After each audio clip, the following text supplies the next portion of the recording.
All right. Howdy, everybody. Welcome. Dan Colano here with Daniel Eron. We're just going to give it about 30 seconds to 1 more minute as we've opened the doors and folks are starting to trickle in. So hang tight. We'll get started in just a minute.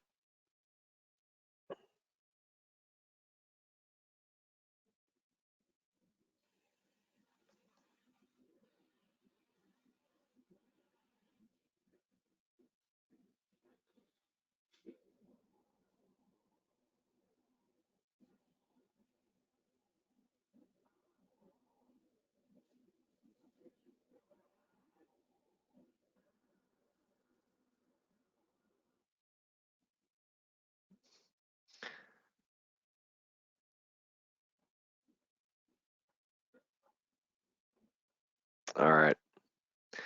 Daniel, what do you say? We good to do this? Yes, sir. Welcome, everyone. Glad to have you this morning joining Dan and I. The Dans. The Dans. Guys, welcome. This should be a fun session. We've budgeted the full hour, although I don't know that it'll take that much time. What we're going to be reviewing today is really what we call the golden rules of field data collection. We're going to talk about what we're going to do is go over what we call the golden rules, which are already presented on the screen.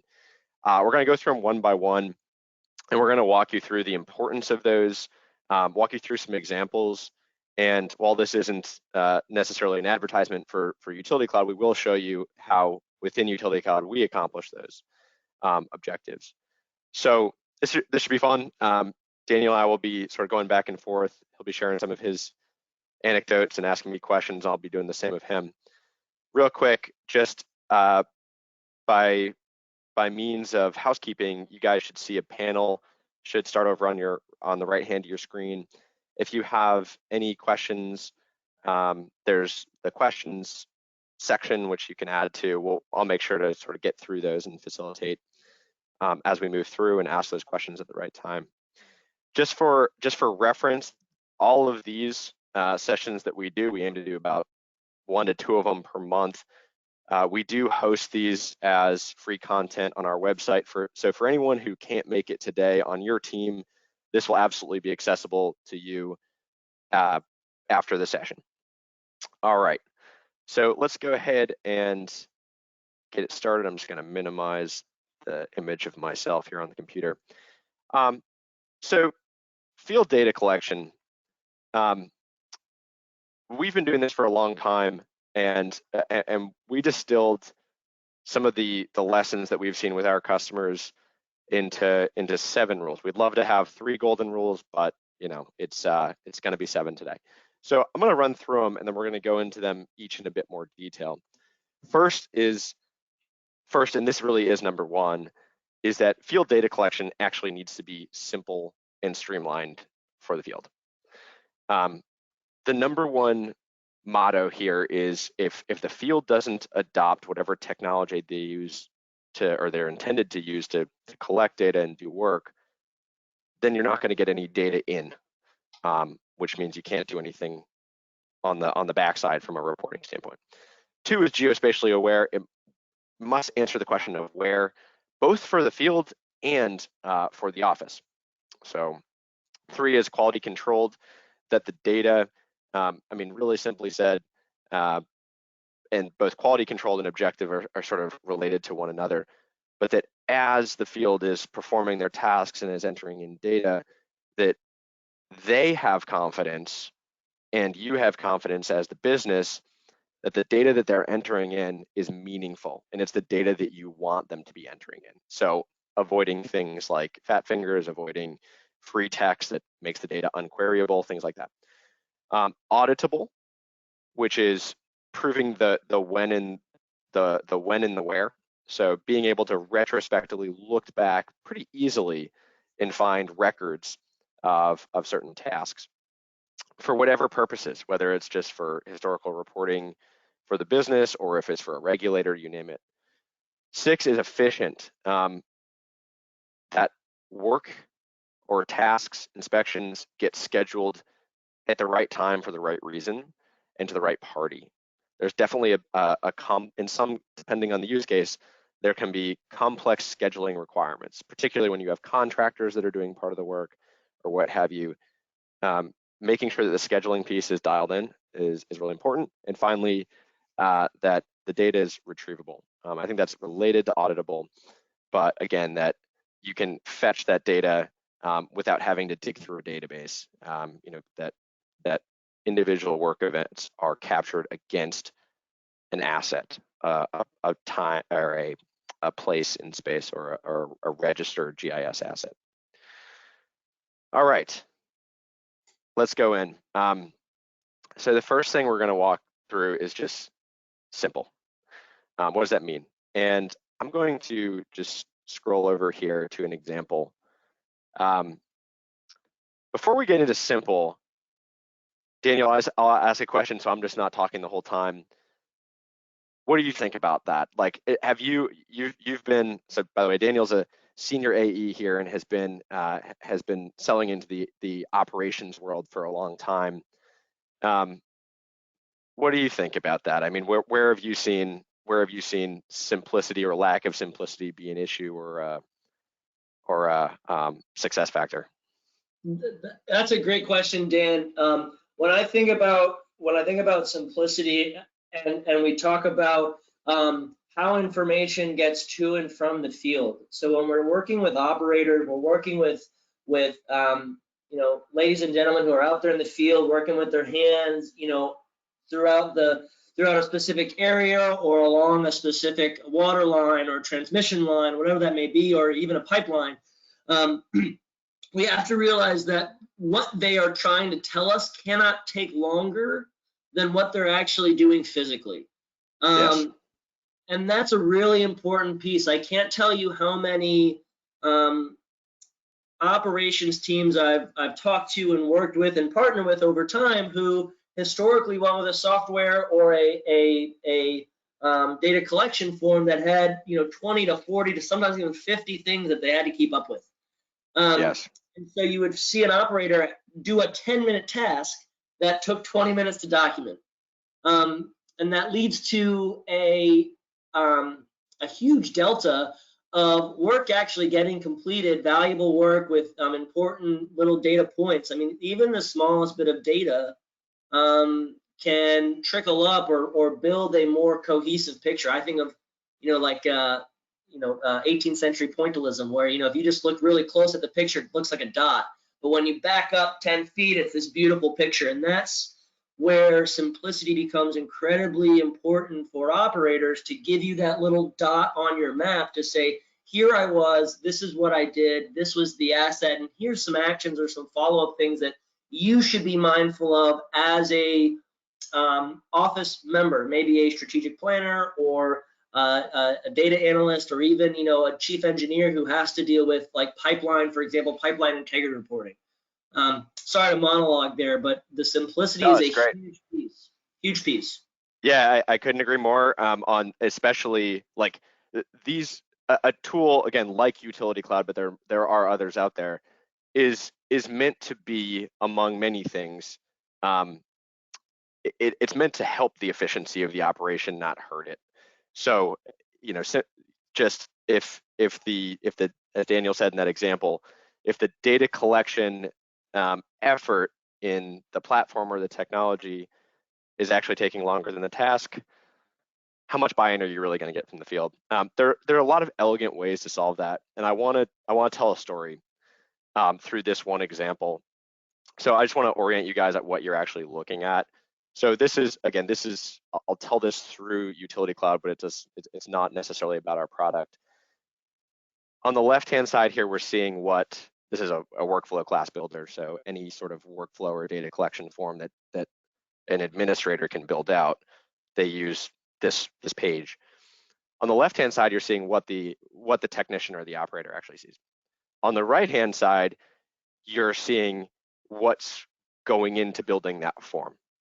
Now you'll see a lot of eyeballs with things crossed out. That is what is actually invisible to the operator. So I'm gonna tell this story about what this is, and then I'll show you how brilliant the customer use case is here. So the idea was for catch basin cleaning, again, it's a field task. One of our customers was going out and, well, they were paying a contractor basically to clean catch basins on a routine schedule. And they were paying the contractor a fixed rate, and it didn't matter if there was, over 50% debris in the catch basin or no debris at all. The contractor was going out, cleaning it, charging the utility. Okay, not super efficient. Now, version 2 of that, they were having someone go out and do a pre-inspection to determine which ones actually needed to get, which ones actually needed to be cleaned. In that example, there still was a lot of, the idea was they wanted to clean all the catch basins or prioritize the ones that needed cleaning based on which ones were over 50% full. Now that's actually more complex than you might think, because you have to consider the dimensions of the catch basin, and the person they were sending out to do the inspection, they didn't want to have to, to have them do all that math themselves. That was actually going to make life harder. So the idea here is, what they did was they built this form that considered the asset attributes of the catch basin, which they had as a product of their GIS environment, and based on just simply dipping a stick into the catch basin and measuring the debris line, all the rest of the math was handled on the back end to determine if that was a pass or a fail. And if it were a fail, then they would schedule, it would automatically trigger a work order for the contractor to go out and clean the catch basin. If it were a pass, then they canceled the work order or didn't issue the work order. I forget which one. So incredible savings and efficiency gains for the business, actual hard savings, so they didn't have to pay the contractor as much to get the same work done, but also just redeployment of their resources. And if on the right-hand side here is, again, this takes no code. This is someone on the administrator side who built up this elegant workflow that calculated a bunch of things based on some very simple information, and allowed basically the operator to simply enter in the measurement of debris in a 1, 2, 3, 4, 5 feet scale. And the result here is a calculation that the person in the field doesn't actually have to determine if it's a pass or a fail. They just take one simple measurement, and the rest is history. So they do it, they move on to the next catch basin. And meanwhile, the business is capturing all of this really important data. I'm going to scroll through some of this here, but just what some of the, we already have some of the measurement data on the catch basin, but on the costing side, well, there's also this other thing, time spent measuring. That's the other thing that they measure. From this, we get a lot of rich information about when the work was performed, the cost to the business, the parts that were used, all this other information that can all be reportable back to the business, but the operator doesn't really need to worry about. So hopefully helpful there, but this is literally on the left-hand side, that's all the person in the field actually sees. And on the back end, all that sophisticated math of saying, okay, well, the dimensions of this catch basin, this is the cubic feet, this is the capacity based on the stick measurement, therefore it's 60% full. The person in the field doesn't have to worry about that. So beautifully, beautifully simple here. Daniel, anything I missed on that one? No, perfect rundown there. Again, it goes back to the simplicity. We all understand that from an operations standpoint, typically there's more work hours in a week that need to be gotten to than there are man hours to address them all. Yes. And that's part of this conversation of, let's call it for lack of a better word, digital transformation. It's a big silly word that gives people goosebumps, but the idea again is when we start to incorporate simplicity into how we capture information, we actually start to remove barriers when it comes to things around like key man risk or tribal knowledge, or that all, important, the CYA, which we get down to in number 5 there, that audible side of things, that the easier it is for us to capture what we're doing, the more beneficial it becomes for us to maintain a level of confidence that if something were to go wrong, we're defending ourselves in a wholesome way or holistic way.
Yeah, Dan, you're muted.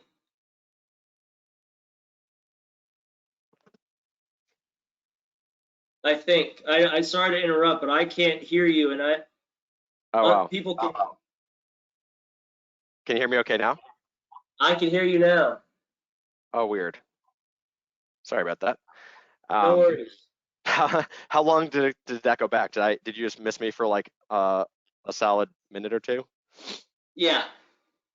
Oh, okay. All right. No worries. I'll simplify that. So, point being here, it's impossible to run a scalable operation when you have hundreds, thousands, millions of assets. Some are buried, some are moving, and you have new folks coming into the operation, simply put. So connecting your operations, maintenance, or safety, however you guys are broken down, to where the work or where the field data collection task needs to happen, that is critical. So simply put, any system you have in place needs to answer the question of where. It needs to answer the question of where, obviously, for the field, so that as they're going about doing work, they know where it is. But there are other advantages from an operations standpoint, like grouping work together that exists, or grouping inspections together that exist in one part of town and then another. So there's spatial efficiency that you can gain there, but also really from the business point of view, we'll get into audit, like the auditability, but the sort of the proof that a task was completed at a certain place and time. So having that, when someone is performing a field task and they're doing an inspection, they're taking photos, all of that is auditable, not just the data that's collected, but also where it happened. There's a special thing that that is important also to understand. When you're requesting data from the field, you want to accommodate as many relevant data points as possible. So things like photos are really important. That doesn't necessarily address the question of where, but we also look at things like geo-proximity. There's some of our customers have work that is so sensitive where they need to ensure that the right task, where the person is actually at the right asset performing the right task, and they need to show that they to the business that they're doing that. We have this proximity verification features where you're only going to be actually allowed to fill out the form if you're within 20 feet or 5 feet of the asset. That becomes critical, again, just to maintaining the sanctity of the operation, but also when it comes to a regulator or you sort of showing to the business that all the right work is getting done, you have that proof point to say, this task was completed. It definitely happened on this asset. We have photos that show that we completed it. We actually have the geo stamp of where it happened. We have the time stamp, and we have all the other data that comes with it. So the where is super important. There's a lot more that goes into where. There's a lot of complexities on where, like how you do an inspection along a line, how you can drill in geospatially to plant assets or outdoor indoor assets, like maybe say a pump station, which is a point on a map, but that has a lot of complexity within it. Daniel, what do you think? You've been out there a bunch. What do you think? What are some of the challenges you think that people face when it comes to the where? I think the biggest challenge that we see from the where is the communication between a system or solution like ours that helps with the operational or the manual interactions that someone has with an asset, and the foundational database like a GIS database that historically in the in the utility operations world, unless you have a dedicated team, a GIS analyst, a mapper, a data quality person on your team, it can be rather, excuse me, it is common to see people out in the field working on data that's 5 to 10 years old from a location standpoint.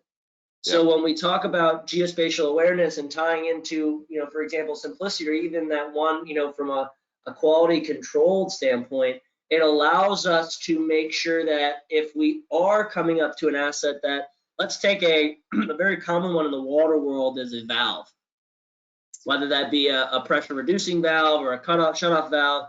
Where is this valve?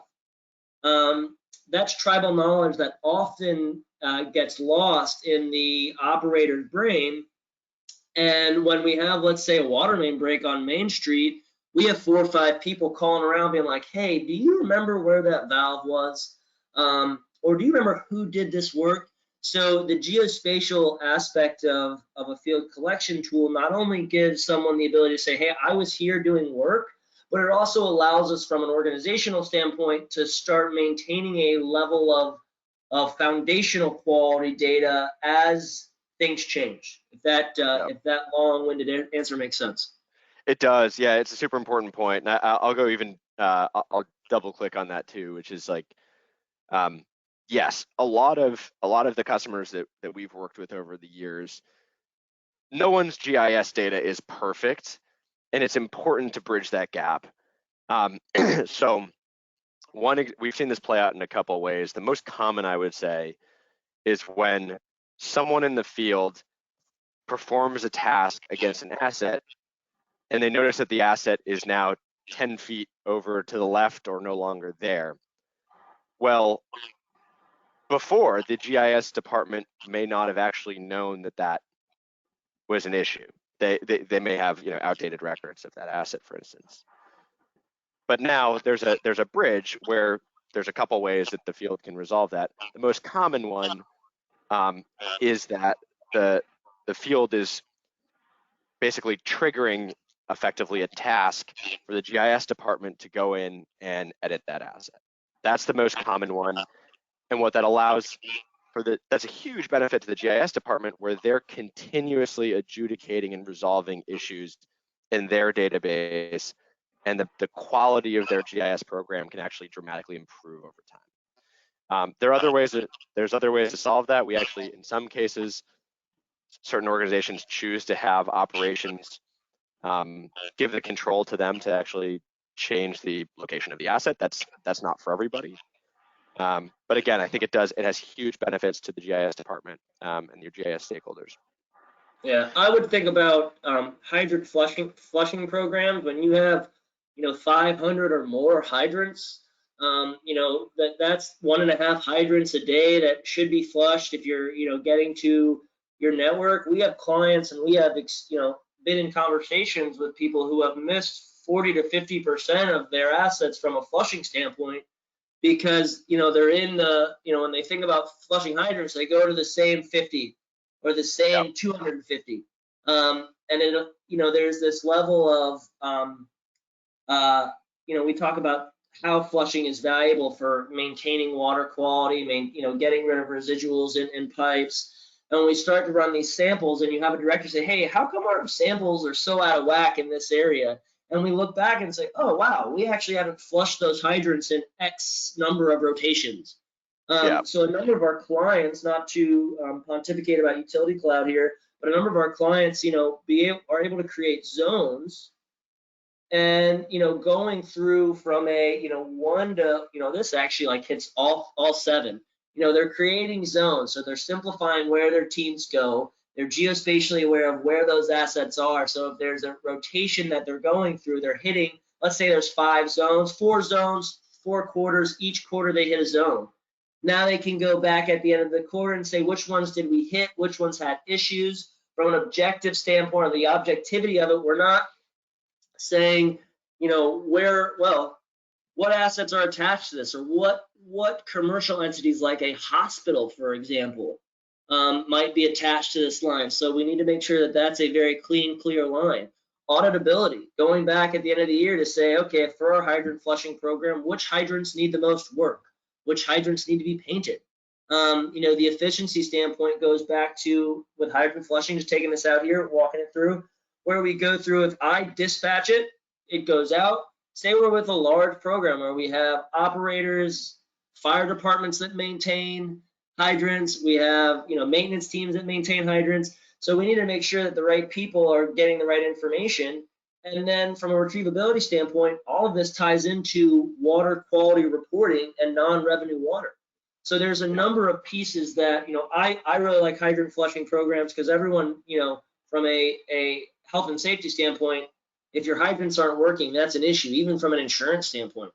When was the last time you guys maintained these hydrants? Say there's an issue, a fire on Main Street.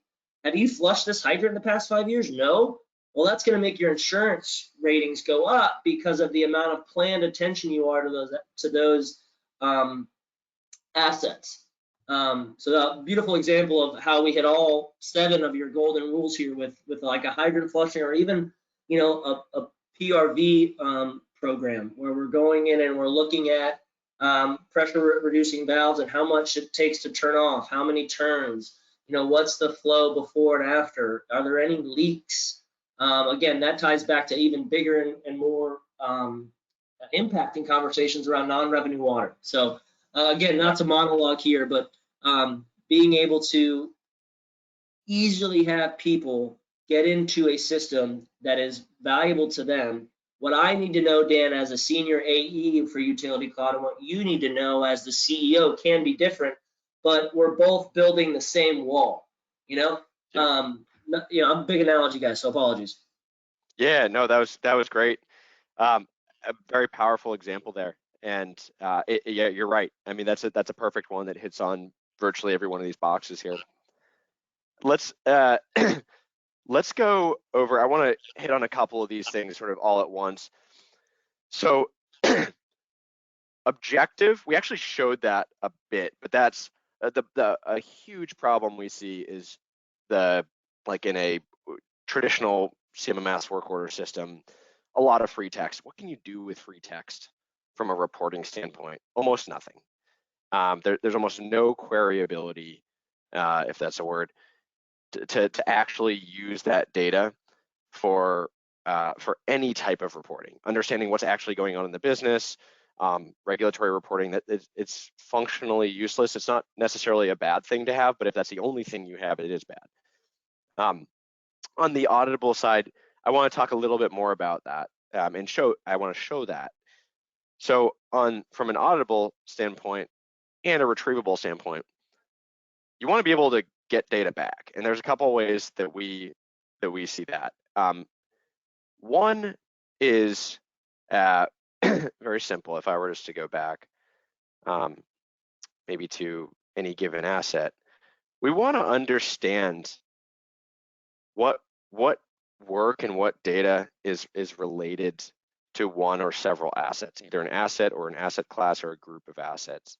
So a really important concept here is that data collection actually happens against an asset. Otherwise,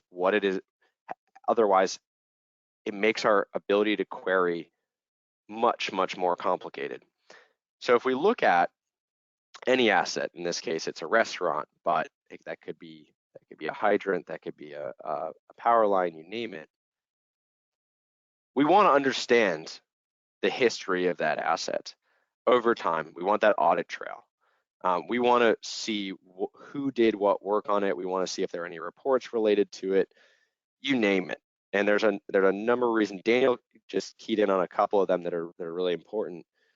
From a regulatory standpoint, for a confidence in your stakeholders, your board, et cetera, you're often going to be called back to show, for insurance purposes, to show that your organization is doing the right stuff at the right time for the right reasons.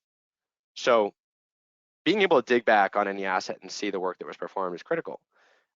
We take it one step further, where we actually, in our case, we build with our customers, we build these pre-formatted reports that result as you complete a task, an automatic generation of some report. And those can be typically most utilized for regulatory purposes, but they don't have to be.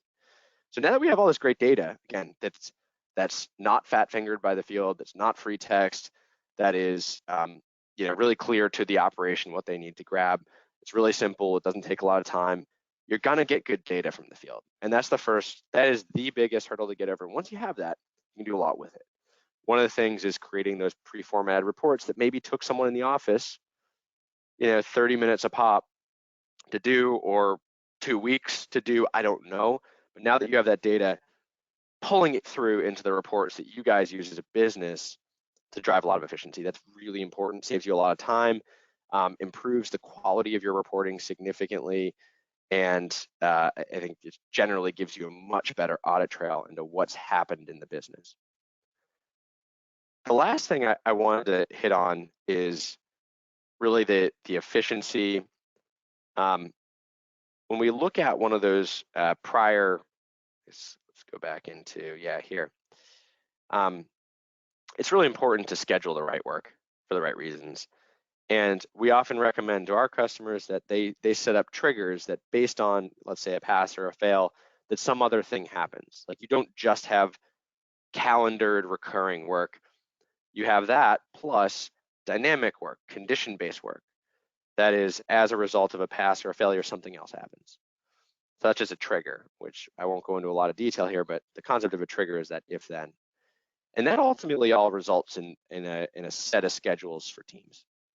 And a big part of doing the right data collection is making sure the right data collection is scheduled.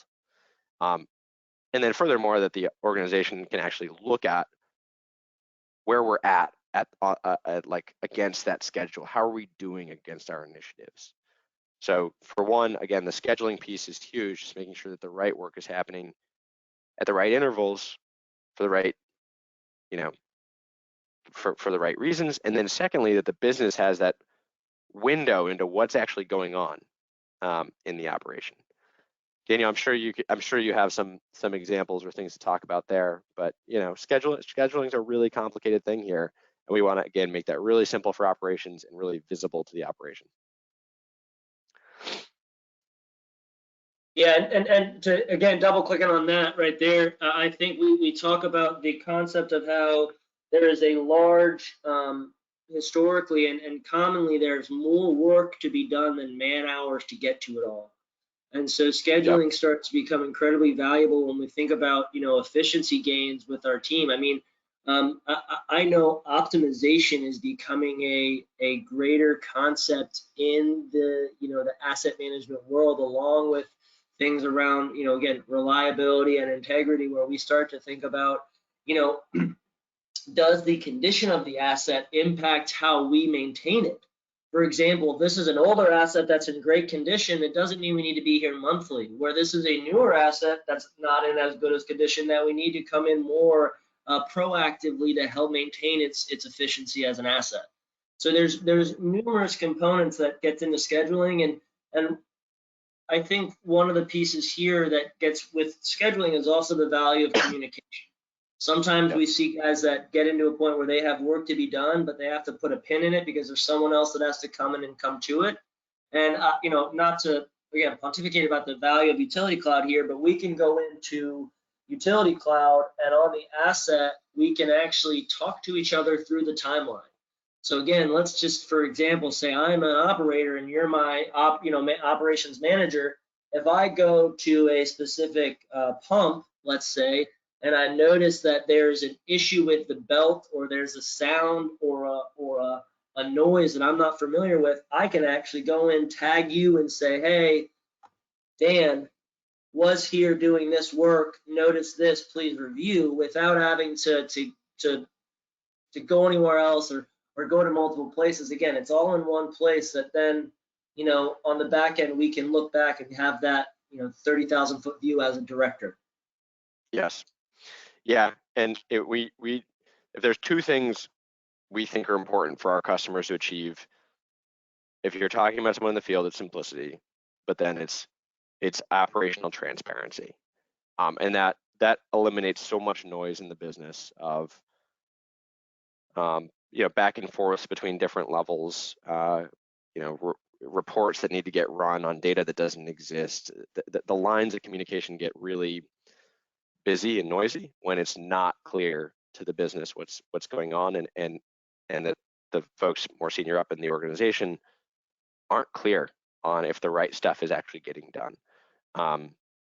So anyways, that's more or less it. I want to basically run through this again. It's just simple for the field. Gotta answer the question of where. Points, polygons, lines, those are the shapes.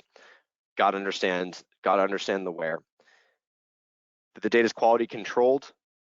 It's objective, so that the data coming into the business is actionable, or I should say it's high quality and therefore actionable, reportable. Auditable, so that as a business you have that confidence, that peace of mind that you're going to pull back or pull forward any set of data on your assets or work that is going to resolve the need, whether it's an insurance need, it's a stakeholder confidence need, asset management need. There are many different purposes. 6 is that it's efficient. You don't have redundant tasks going on. You don't have missed tasks that are going on. You have the right tasks prioritized. And finally, that the data is just simply retrievable.